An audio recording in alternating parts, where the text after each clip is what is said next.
जय हिंद साथियों, कैसे हैं आप लोग। स्वागत है मेरे YouTube चैनल मोटिवेशन विद राज में। आज हम जैन धर्म के बारे में बात करेंगे। जैन धर्म से हर एग्ज़ाम में एक न एक क्वेश्चन आता है, चाहे वो एसएससी का एग्ज़ाम हो, रेलवे का एग्ज़ाम हो, बीपीएससी का एग्ज़ाम हो। तो ये मेरा नोट्स है, तो मैं ये आप लोग के सामने शेयर कर रहा हूँ और मैं भी पढ़ूंगा और आप भी पढ़िए साथ साथ। तो आइए हम जैन धर्म के बारे में बात करते हैं। जैन धर्म में 24 तीर्थंकर की चर्चा मिलती है। जैन धर्म में 24 तीर्थंकर की चर्चा मिलती है। प्रथम तीर्थंकर ऋषभदेव, 23वें तीर्थंकर पार्श्वनाथ, 24वें एवं अंतिम तीर्थंकर महावीर स्वामी थे। तो यहाँ से क्वेश्चन हमेशा आता है कि प्रथम तीर्थंकर कौन थे, तो ऋषभदेव, 24वें एवं अंतिम कौन थे, महावीर स्वामी। जैन धर्म की स्थापना ऋषभदेव के द्वारा किया गया। जैन धर्म की स्थापना ऋषभदेव के द्वारा किया गया, किंतु इसके वास्तविक संस्थापक महावीर स्वामी को माना जाता है। तो यहाँ से क्वेश्चन बहुत बार आया है, बीपीएससी में भी आया है कि जैन धर्म के वास्तविक संस्थापक कौन थे, तो महावीर स्वामी। महावीर स्वामी के माता पिता 23वें तीर्थंकर पार्श्वनाथ के अनुयायी थे। महावीर स्वामी के माता पिता 23वें तीर्थंकर पार्श्वनाथ के अनुयायी थे। तो यहाँ से 23वें तीर्थंकर कौन थे, पार्श्वनाथ। 24वें कौन थे, महावीर, जो कि अंतिम थे। पार्श्वनाथ का जन्म काशी में हुआ था। इनके पिता इक्ष्वाकु वंशीय अश्वसेन थे। पार्श्वनाथ के द्वारा जो दर्शन दिया गया उसे निग्रंथ कहा गया। पार्श्वनाथ ने जैन धर्म का प्रतिपालन करने के लिए 4 प्रकार के नियमों को पालन करने को कहा, जिसे चतुरायन धर्म कहा गया, जो इस प्रकार था। पहला सत्य, दूसरा अहिंसा, तीसरा अस्तेय, चौथा अपरिग्रह, मतलब सत्य, अहिंसा और हम चोरी नहीं करेंगे, सत्य की राह पे चलेंगे। बाद में इसी चतुरायन धर्म में महावीर स्वामी ने 5वें नियम के रूप में ब्रह्मचर्य को जोड़ा, तब जाकर यह पंचायन धर्म हो गया। मतलब महावीर जी ने इसमें 5वां जोड़ दिया, ब्रह्मचर्य, तब यह क्या बन गया, पंचायन बन गया। महावीर स्वामी जैन धर्म के 24वें एवं अंतिम तीर्थंकर थे। ये क्वेश्चन बहुत बार आता है और आप लोग को याद भी होगा। महावीर स्वामी कौन थे, जैन धर्म के 24वें एवं अंतिम तीर्थंकर थे। महावीर का जन्म वैशाली के कुंड ग्राम में 540 ईस्वी पूर्व में हुआ। इनके पिता का नाम सिद्धार्थ था, जो बज्जी कुल के प्रधान थे एवं ज्ञात्रीय क्षत्रिय थे। इनकी माता त्रिशला बज्जी नरेश चेटक की बहन थी। त्रिशला लिच्छवी कुल से संबंधित थी, मतलब त्रिशला जो थी लिच्छवी वंश से संबंधित थी। महावीर स्वामी की पत्नी का नाम यशोदा और पुत्री प्रियदर्शना थी। यहाँ से भी क्वेश्चन आता है, महावीर स्वामी की पत्नी का नाम क्या था, यशोदा और पुत्री प्रियदर्शना थी। महावीर स्वामी का बचपन का नाम वर्धमान था। महावीर स्वामी पुनर्जन्म में विश्वास रखते थे। महावीर स्वामी का बचपन का नाम क्या था, वर्धमान था।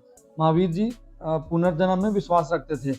आत्मा के अस्तित्व को इन्होंने स्वीकार किया, किंतु वे ईश्वर के अस्तित्व को नहीं माना।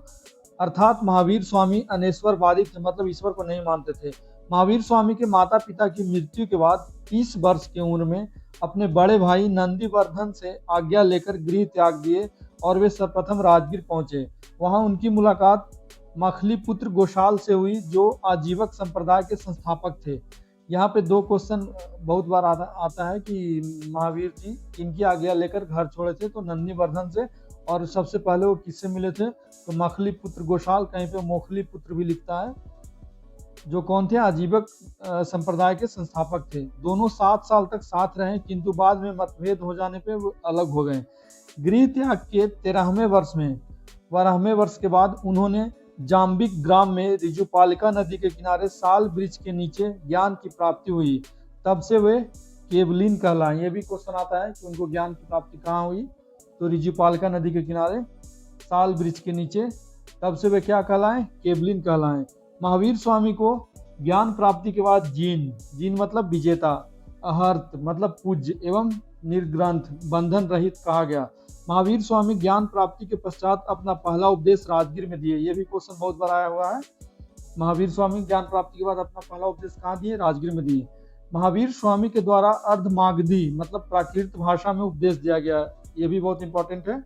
महावीर ने अपने उपदेश में अनेकतावाद की चर्चा किया, जिसे ही स्वैधावाद कहा गया है।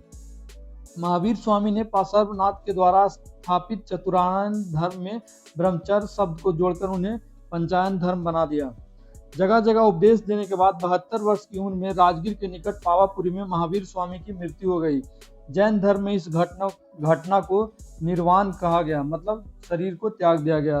अब कुछ इंपॉर्टेंट पॉइंट है। निर्वाण शरीर त्यागने की घटना कहलाता है। जैन धर्म में सर्वाधिक बल मोक्ष प्राप्ति के लिए दिया गया, जिसका अर्थ होता था जन्म मरण से छुटकारा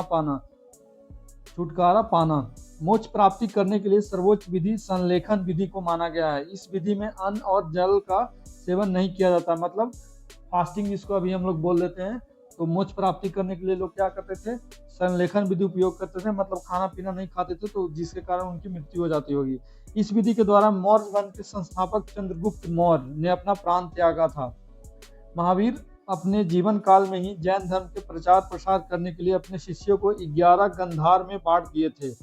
महावीर की मृत्यु के बाद एकमात्र गंधार के प्रधान सुधर्मन ही जीवित थे। कौन थे? सुधर्मन ही जीवित थे, जो जैन संघ के प्रथम अध्यक्ष बने।